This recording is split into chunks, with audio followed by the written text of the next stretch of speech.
दर्शकबिन स्वागत छ सम्पूर्णलाई मेरो नेपाल युट्युब च्यानलमा। सदा झैं विशेष भिडियोका साथ हजुरहरू माझ उपस्थित भएको छु। यदि हजुरहरू नयाँ हुनुहुन्छ भने हाम्रो च्यानललाई सब्स्क्राइब गरी नजिकै रहेको बेल आइकनलाई प्रेस गरी हामीसँग जोडिनुहोला र भिडियोलाई अन्तिमसम्म हेरी साथ दिनुहोला।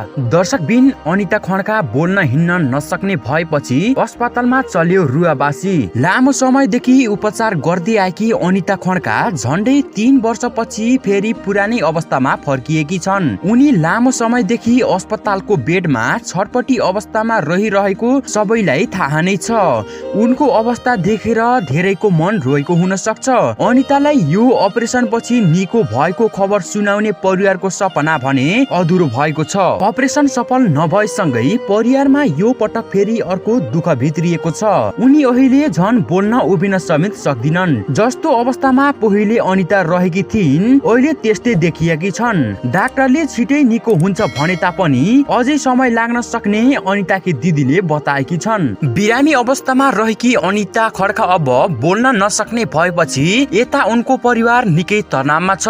उनको श्रीमान भने फेरि काममा फर्किएका छन्। उपचारको लागि पैसा नभएपछि काममा फर्किएका हुन् विनोद। सहयोग आए पनि उपचारको लागि पर्याप्त सहयोग प्राप्त नहुँदा विनोद काममा फर्किएका हुन्। उनकी दिदी राधा भने अझै अस्पतालमै रहेकी छन्। राधाको अनुसार झन अनितालाई गाह्रो भएको र सम्हाल्न समेत मुस्किल भएको बताएकी छन्। विनोदले हर समय अनिताको लागि भनेर भगवान पुकार्ने गर्छन्। उनको परिवार नै अनिताको जीवन भगवान भरोसा भनेर बसेको छ। यसै कारण पनि हुन सक्छ संसारका धेरै खुसीहरू अनिताको लागि नै दिन चाहन्छन् विनोद। दर्शकबिन अहिले अनितालाई एकदमै महत्त्वपूर्ण र एकदमै डरलाग्दो शल्यक्रिया हुने भएसँगै एयरपोर्टमा सबै परिवारको रुवाबसी नै चलेको थियो। अहिलेसम्म जसरी सबैले साथ सहयोग गर्दै आउनु भएको थियो त्यसरी नै सहयोग गरिदिनु हुन उनका परिवारले आग्रह गर्नु भएको छ। डाक्टरले समेत अबको शल्यक्रिया भगवान भरोसा भनिसकेपछि सो अनिताको परिवार निकै आत्तिएका छन्। त्यसै गरी अहिले भने अनिताको यो अन्तिम शल्यक्रिया हुने भएसँगै उनलाई भेन्टिलेटरमा राखेर उनको शल्यक्रियाको तयारी भइरहेको छ।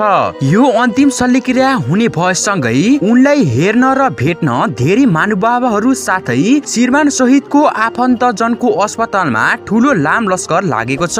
उनको यो शल्यक्रिया सफल होस् भन्दै हामी भगवानसँग प्रार्थना समेत गरेका छौँ। ट्युबको सहायताले बोल्न सक्ने भएकी अनिताको अहिले श्वास प्रश्वासमा निकै समस्या आएको छ र उनको आवाज पनि आउन छोडिसकेको छ र उनलाई सास फेर्न समेत गाह्रो भएको छ। यस कारण अहिले अनिता पहिलेको अवस्थामा नै फर्किएको देखिन्छ। न त उनी बोल्न नै सक्छिन् न त आवाज नै आउँछ उनको। दर्शकबिन स्वागत छ सम्पूर्णलाई मेरो नेपाल युट्युब च्यानलमा। सदा झैं विशेष भिडियोका साथ हजुरहरू माझ उपस्थित भएको छु। यदि हजुरहरू नयाँ हुनुहुन्छ भने हाम्रो च्यानललाई सब्स्क्राइब गरी नजिकै रहेको बेल आइकनलाई प्रेस गरी हामीसँग जोडिनुहोला र भिडियोलाई अन्तिमसम्म हेरी साथ दिनुहोला। दर्शकबिन अनिता खड्का बोल्न हिँड्न नसक्ने भएपछि अस्पतालमा चल्यो रुवाबासी। लामो समयदेखि उपचार गर्दै आएकी अनिता खड्का झन्डै 3 वर्षपछि फेरि पुरानै अवस्थामा फर्किएकी छन्। उनी लामो समयदेखि अस्पतालको बेडमा छटपटी अवस्थामा रहिरहेको सबैलाई थाहा नै छ। उनको अवस्था देखेर धेरैको मन रोएको हुन सक्छ। अनितालाई यो अपरेसन पछि निको भएको खबर सुनाउने परिवारको सपना भने अधुरो भएको छ। अपरेसन सफल नभएसँगै परिवारमा यो पटक फेरि अर्को दुःख भित्रिएको छ। उनी अहिले झन बोल्न उभिन समेत सक्दिनन्। जस्तो अवस्थामा पहिले अनिता रहेकी थिइन् अहिले त्यस्तै देखिएकी छन्। डाक्टरले छिटै निको हुन्छ भने तापनि अझै समय लाग्न सक्ने अनिताकी दिदीले बताएकी छन्। बिरामी अवस्थामा रहेकी अनिता खड्का अब बोल्न नसक्ने भएपछि यता उनको परिवार निकै तनावमा छ।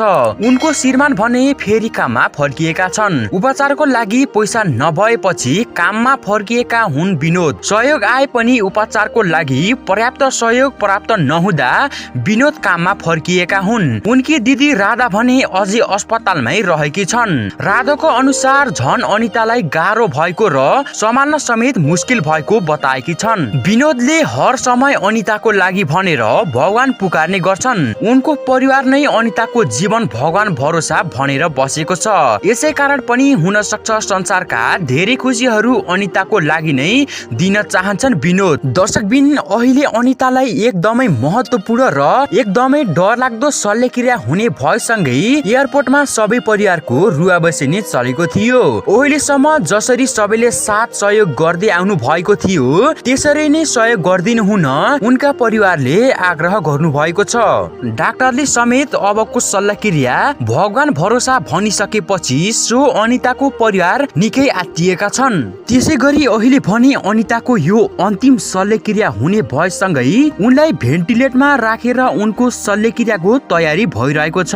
यो अन्तिम शल्यक्रिया हुने भएसँगै उनलाई हेर्न र भेट्न धेरै महानुभावहरू साथै श्रीमान सहितको आफन्तजनको अस्पतालमा ठुलो लाम लस्कर लागेको छ। उनको यो शल्यक्रिया सफल होस् भन्दै हामी भगवानसँग प्रार्थना समेत गरेका छौँ। ट्युबको सहायताले बोल्न सक्ने भएकी अनिताको